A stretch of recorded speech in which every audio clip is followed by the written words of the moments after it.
श्रीगौरी वक्त्रपद्मार्का श्रीविघ्नेशा गजानना उत्तिष्ठ सुरसम्पूज्या त्रैलोक्यं पालनं कुरु श्रीगौरी वक्त्रपद्मार्का श्रीविघ्नेशा गजानना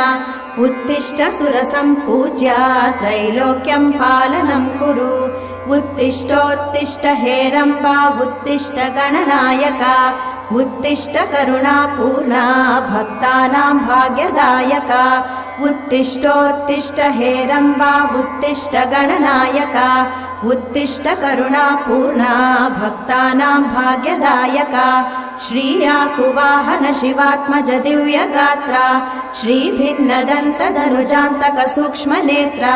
सर्वार्ति दुःख शमना फणिराजसूत्रा देवा गणेश्वर विभो तव सुप्रभातम्।